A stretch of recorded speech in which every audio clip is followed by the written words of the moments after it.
दोस्तों, कुछ टिप्स ऐसी होती हैं जो सालों से चली आ रही होती हैं, लेकिन अगर हम उनका इस्तेमाल नहीं करते हैं तो अक्सर होता यह है कि हम इनको भूल जाते हैं।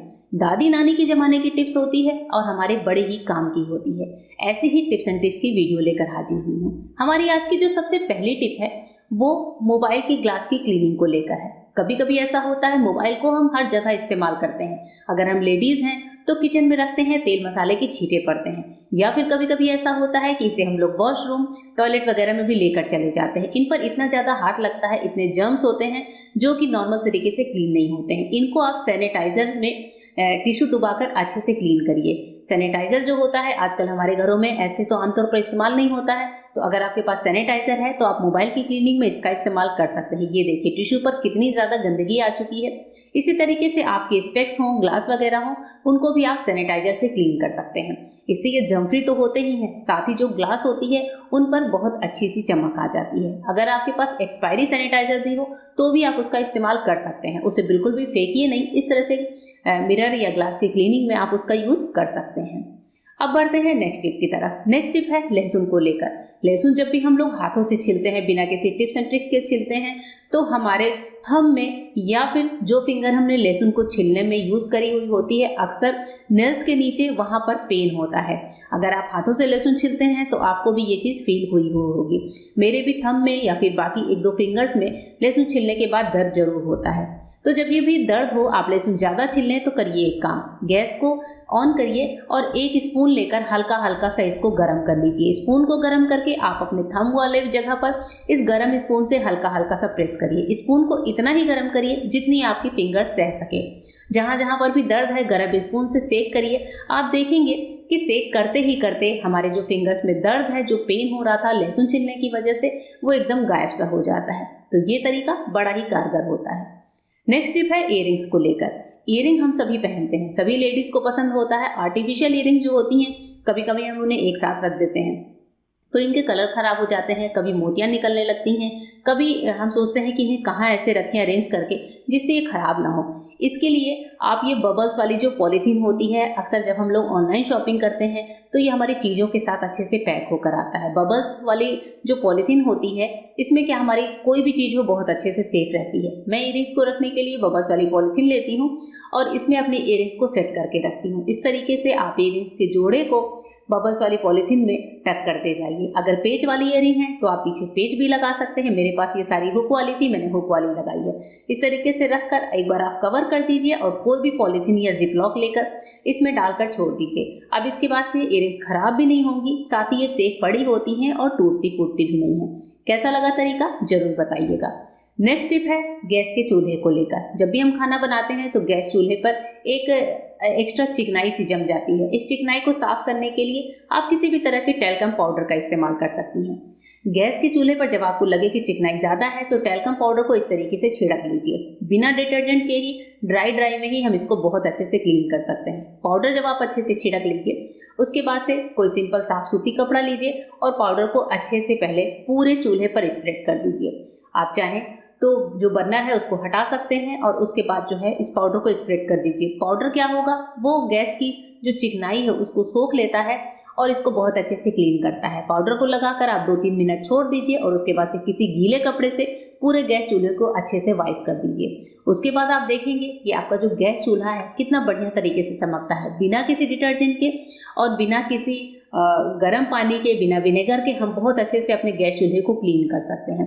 वीक में आप एक बार जरूर ये काम करके देखिएगा, या अगर लगे कि रात में आपने खाना बनाया है तो रात में आप पाउडर डालकर छोड़ भी सकते हैं। इसके बाद वाली जो टिप है ब्रेड के पैकेट को लेकर है। ब्रेड का पैकेट मोस्टली क्या होता है, हम लोग सील पैक करके रखते हैं। जब भी हम ब्रेड को खर्च करते हैं तो जो सब ब्रेड के ऊपर की सबसे ऊपर वाली ब्रेड होती है दोस्तों, इसको कभी भी खर्च नहीं करना चाहिए। ये हमारे पूरी बाकी ब्रेड के लिए कवर का काम करती है। इस ब्रेड को आप साइड रखिए, अंदर से जितनी ब्रेड आपको निकालनी है वो आप निकालिए, लेकिन बाद में वापस इसी ब्रेड से आप सारी ब्रेड को कवर करिए।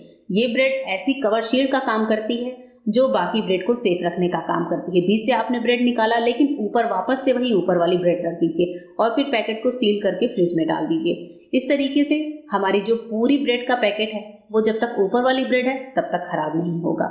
इसके बाद से जो नेक्स्ट टिप है दोस्तों वो है और भी अमेजिंग, वो झाड़ू को लेकर है। हम जब नया झाड़ू घर पर लाते हैं तो इस तरह का आप देखते हैं कि कितना ज़्यादा ये एक रोआ सा, एक धूल सा इसमें से झड़ता रहता है, एक पाउडर से झड़ता है। ये बड़ी ही परेशानी होती है। इसको हम अगर एक बार में ही उतार दें तो हमें महीने भर झाड़ू करने में दिक्कत नहीं आएगी। तो ये जो पाउडर है इसको हटाने के लिए मैं यहाँ पर यूज़ करती हूँ जो हमारा कपड़े वाला ब्रश होता है उसका। इससे जो है बहुत अच्छे से ये पाउडर निकल जाता है, झाड़ू का सारा पाउडर निकल कर अलग हो जाता है। इससे मैं क्या करती हूँ, झाड़ू को अच्छे से झाड़ देती हूँ, ऊपर से लेके नीचे तक। कभी भी नीचे से लेके ऊपर तक मत झाड़िएगा दोस्तों, उल्टा करने से झाड़ू टूट सकती है। यहाँ पर देखिए मैंने कितने सारे पाउडर निकाल कर अलग किए हैं। इस तरह से आप जैसे ही 1 से 2 मिनट तक करेंगे तो झाड़ू में जितना एक्स्ट्रा पाउडर होता है, जो इसमें लगा हुआ झाड़ होता है, वो निकल जाता है। और इसके बाद से झाड़ू हमारी बहुत अच्छे से क्लीनिंग का काम भी करती है। जगह जगह अलग अलग कमरे में इसका पाउडर झड़ता नहीं है। उसके बाद से एक और टिप है झाड़ू के साथ, जब आप झाड़ू में इस तरह से सारे पाउडर निकालने का काम कर लें तो झाड़ू की जो मेन टिप है लास्ट वाली, उसको हम क्या करेंगे, एक बराबर सी कटिंग करेंगे। इस कटिंग के बाद होता ये है कि झाड़ू में आपने देखा है कभी धागे, कभी बाल, कभी कोने में जो हमारा झाड़ू जा नहीं पाता है या फिर कोने से क्लीन नहीं कर पाता है, वो सारा काम अब हम झाड़ू से आराम से कर सकते हैं। झाड़ू में ना ही बाल फंसेगा, ना ही कोई धागा, ना ही कोई जाले वगैरह का टुकड़ा। झाड़ू बहुत अच्छे से आगे से क्लीनिंग का भी काम करेगा और इसे कोने में भी डालकर हम बहुत अच्छे से सफाई कर सकते हैं। ये देखिए यहाँ का ऊपर का जो टिप है हल्का सा आपको कट कर देना है। उसके बाद से झाड़ू दिखने में भी अच्छी लगती है, झाड़ू मजबूत भी हो जाती है, क्योंकि ऊपर आगे का जो वो पार्ट एक्स्ट्रा निकला होता है उससे झाड़ू बार बार टूटती भी है। वहाँ से टूट टूट कर झाड़ू के जो पार्ट है वो निकल कर झाड़ू को कमज़ोर बनाते हैं। तो इस तरीके से झाड़ू की इन 2 टिप के साथ आप जो है झाड़ू को बहुत अच्छे तक सेफ रख सकते हैं, काफ़ी दिनों तक यूज़ भी कर सकते हैं। मैं हमेशा नए झाड़ू के साथ ये वाली टिप अपनाती हूँ। आप कैसे करते हैं कमेंट करके ज़रूर बताइएगा। चलिए बढ़ते हैं अपने नेक्स्ट यूज़फुल टिप की तरफ। और हाँ, आज की वीडियो में कौन सी टिप ज़्यादा अच्छी लग रही है ये भी कमेंट करना बिल्कुल भी मत भूलिएगा। तो यहाँ पर मेरी जो नेक्स्ट टिप है वो ब्रेड और विनेगर के साथ है। हम क्या करेंगे, एक ब्रेड ले लेंगे, आप वाइट या ब्राउन कोई सी भी ब्रेड ले सकते हैं। विनेगर लेंगे, विनेगर को स्पून में लेकर इस तरह से ब्रेड को कहीं कहीं पर हम क्या करेंगे, विनेगर में हल्का हल्का सा ब्रेड को भिगाएंगे। तो थोड़ा थोड़ा से 2 से 3 चम्मच हम यहाँ पर ले लेंगे। ये काम हम तब करेंगे जब हमारी फ्रिज से बहुत ज़्यादा स्मेल आ रही है। कभी कभी फ्रिज में अलग टाइप की स्मेल भरी होती है, उस स्मेल को निकालना बहुत ज़रूरी होता है। तो आप इस विनेगर से भीगी हुई ब्रेड को फ्रिज के पास लेकर चलिए और फ्रिज के एक किनारे कहीं पर भी ये खुली हुई ब्रेड रख दीजिए। इस ब्रेड को हमें 24 घंटे तक फ्रिज में रख देना है। और ये जो ब्रेड है ये हमारे फ्रिज से जितनी भी एक्स्ट्रा स्मेल है, लहसुन प्याज की स्मेल है, मसालों की है, वो सबको सोख लेती है। 24 घंटे के बाद इस ब्रेड को निकाल कर आप हटा दीजिए। आप देखेंगे आपकी फ्रिज बिल्कुल ही स्मेल फ्री हो जाती है। ये टिप बड़े ही कमाल की होती है, जरूर करके देखिएगा।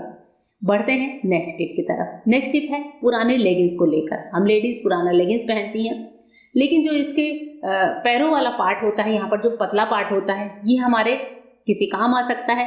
इसका यूज़ मैं आपको दिखा रही हूँ, बहुत अच्छे से इसका इस्तेमाल हो सकता है। तो आप क्या करिए, जो पैरों वाला पार्ट है इसको कट करके अलग कर लीजिए। बाकी का लेगिंग्स का जो इस्तेमाल है वो आप दूसरे कामों में कर सकते हैं। जैसे मैंने यहाँ पर किया है, एक पैर वाले का पार्ट मैंने कट किया है।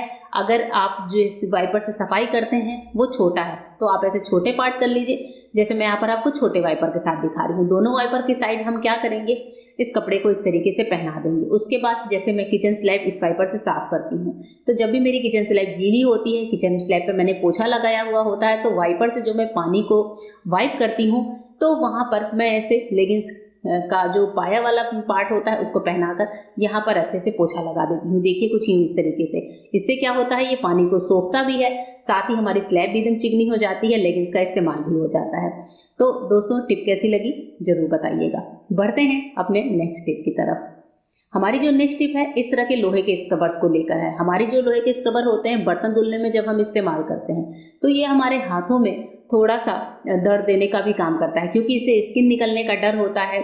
जब भी हम हाथों में लेके बर्तन साफ करते हैं तो हमारे हाथों की स्किन तो हल्की सी उखड़ती है।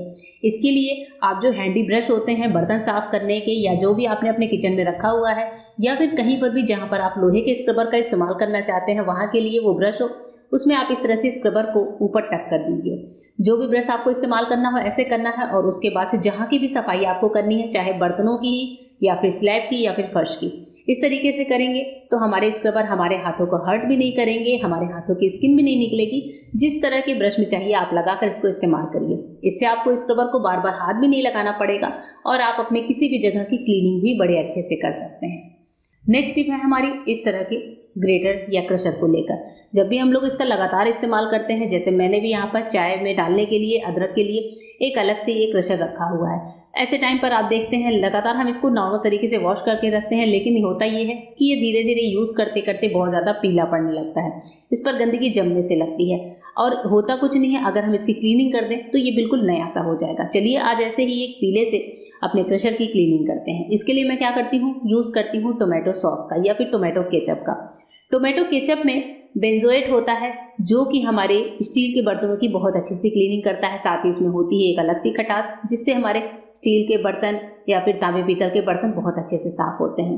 आप इस केचप को अच्छे से पहले ब्रश से फैला दीजिए। इसे हम छोड़ सकते हैं 5 से 10 मिनट के लिए, जिससे ये केचप है वो अपना काम बहुत अच्छे से करेगा। उसके बाद से 10 मिनट के बाद हम क्या करेंगे, ब्रश से ही वापस आप रगड़ सकते हैं, लेकिन मैं करती हूँ एल्युमिनियम फॉयल की पोटली का इस्तेमाल। छोटी सी फॉयल की पोटली बनाती हूँ और उससे अपने इस क्रशर को अच्छे से रगड़ देती हूँ। जैसे ही हम रगड़ते हैं आप देखेंगे कि कितने बढ़िया तरीके से हमारे इस क्रशर की क्लीनिंग होती है। जितना भी पीलापन है वो सब निकल जाता है। लेकिन इन कामों को करते वक्त अपने हाथों का खास ध्यान रखिए, क्योंकि क्रशर में कब हमारे नर्व्स आ जाते हैं दोस्तों हमें पता भी नहीं चलता। और इस तरीके से करके ब्रश और फॉयल की मदद से आप अपने क्रशर को बहुत अच्छे से क्लीन कर सकते हैं। बस इसको नॉर्मल पानी से वॉश कर दीजिए। अगर ये फिर भी साफ ना हो तो आप हल्के गर्म पानी का भी इस्तेमाल कर सकते हैं। उसके बाद से हमारा ये क्रशर बिल्कुल नया सा हो जाता है। ये देखिए दोस्तों, जितना पीलापन था मैंने सारा निकाल कर एकदम अच्छे से इसको क्लीन कर लिया है। ये टिप आप किसी भी स्टील के बर्तन पर अपना सकते हैं, आपको इसके बहुत ही इफेक्टिव रिजल्ट देखने को मिलेंगे। चलिए बढ़ते हैं नेक्स्ट टिप की तरफ। नेक्स्ट टिप है हमारी स्किन पर जब भी मच्छर काट लेता है, जब भी कहीं मच्छर काट ले उस जगह पर लाल लाल हो जाए, खुजली सी होने लगे, तो आप थोड़े से डिओड्रेंट का इस्तेमाल कर लीजिए। थोड़ा सा डिओ हमारी इस मच्छर वाली समस्या को हल कर देगा। डिओड्रेंट आपकी स्किन पर लगते ही आप देखेंगे खुजली गायब हो गई है, लाली भी 5 से 10 मिनट में गायब हो जाती है। तो डिओ इस टाइम पर बहुत अच्छे से हमारी स्किन पर वर्क करता है। जब भी आपको या आपके बच्चों को मच्छर काटे तो ये छोटी सी टिप है, इसको जरूर फॉलो करिएगा। नेक्स्ट टिप में दोस्तों हम क्लीन करने वाले हैं इस तरह के वुडन स्पैटुलास को। क्या होता है, इनमें रखे रखे फंगस सी लग जाती है। अगर हम इसका इस्तेमाल ज़्यादा दिनों तक नहीं करते हैं तो स्पेशली बारिश के दिनों में इनमें बहुत ज़्यादा फंगस सा लग जाता है, कभी पीलेपन का दाग पड़ा होता है। इसको क्लीन करने के लिए बहुत छोटा सा इस्तेमाल है जो हम कर सकते हैं और बहुत ही ईजिली हम इसको क्लीन कर सकते हैं। इसके लिए मैंने यहाँ पर सिंपल लिक्विड डिटर्जेंट लिया है इस कटोरी में, और उसके बाद से एक और चीज़ हम यहाँ पर डालेंगे जिससे हमारे ये इस वुडन वाले जो बर्तन है वो बहुत अच्छे से क्लीन होते हैं। यहाँ पर मैं ले रही हूँ खाने वाला सोडा। तो 1 टीस्पून मैंने खाने वाला सोडा लिया है या फिर बेकिंग सोडा जिसको बोलते हैं। दोनों को अच्छे से मिला दीजिए और उसके बाद से इसी सॉल्यूशन को हम अपने लकड़ी वाले बर्तनों पर अच्छे से रब कर देंगे। तो इससे आप जो है और भी बाकी चीज़ों की क्लीनिंग कर सकते हैं। कोई भी वुडन चीज़ की क्लीनिंग है उसको आप कर सकते हैं। पहले आप अपने सारे बर्तनों पर अच्छे से इस मिक्सचर को अप्लाई कर दीजिए। तो यहाँ पर मैंने सारे बर्तनों पर अच्छे से लगाया है और जो स्क्रबर हम इस्तेमाल कर रहे हैं वो ग्रीन वाला है, उससे हम अपने आराम से वुडन स्पैटुलास को अच्छे से रब कर सकते हैं। ये देखिए कुछ यूँ इस तरीके से लगाकर आपको छोड़ देना है। आप चाहें तो इसे 5 से 7 मिनट छोड़ दे सकते हैं। इतने देर में क्या होता है, जो बेकिंग सोडा है वो बहुत ही इफेक्टिव तरीके से अपना काम करता है। इसके बाद से आप इन सबको नॉर्मल पानी से वॉश कर दीजिए। वॉश करने के बाद मैं आपको दिखाती हूँ कि हमारे बर्तन कितने बढ़िया तरीके से चमकने लगते हैं। नॉर्मल पानी से वॉश करना है, अलग से आपको कुछ भी कोई भी और इफेक्ट नहीं डालना है। तो ये देखिए दोस्तों, मैंने अपने बर्तनों को वॉश कर लिया है। ये कितने बढ़िया तरीके से चमक चुके हैं, है ना दोस्तों। एकदम कमाल का आइडिया अपने लकड़ी के बर्तनों को साफ करने का। चलिए बढ़ते हैं अपने नेक्स्ट टिप की तरफ। हमारी आज की जो नेक्स्ट और लास्ट वाली टिप है वो मोबाइल को लेकर है। मोबाइल को लेकर तो नहीं कहूँगी दोस्तों, लेकिन हमारे पास कभी कभी दवाइयों की छोटे छोटे शीशियाँ होती हैं जिनमें बहुत छोटे छोटे लिखे होते हैं और कभी बिना चश्मा लगाए हमको ये दिखते नहीं हैं। तो आप क्या करिए, मोबाइल से पहले इनकी एक पिक क्लिक कर लीजिए। पिक क्लिक करने के बाद अब आप यहाँ पर इसको आराम से जूम कर करके देख सकते हैं। इसकी एक्सपायरी डेट देख सकते हैं, या फिर इसमें कोई चीज़ है जो आपको इसके सॉल्ट वगैरह पढ़ने हैं वो आप देख सकते हैं। तो ये छोटा सा काम हम अपनी मोबाइल से कर सकते हैं बहुत ही ईजिली। होप करती हूँ आज की पूरी वीडियो आपको पसंद आई होगी। वीडियो कैसी लगी? वीडियो पसंद आई है तो चैनल को सब्सक्राइब करिएगा, वीडियो को लाइक करिएगा। फिर मिलते हैं मेरे नए वीडियो में। तब तक के लिए गुड बाय। Thank you.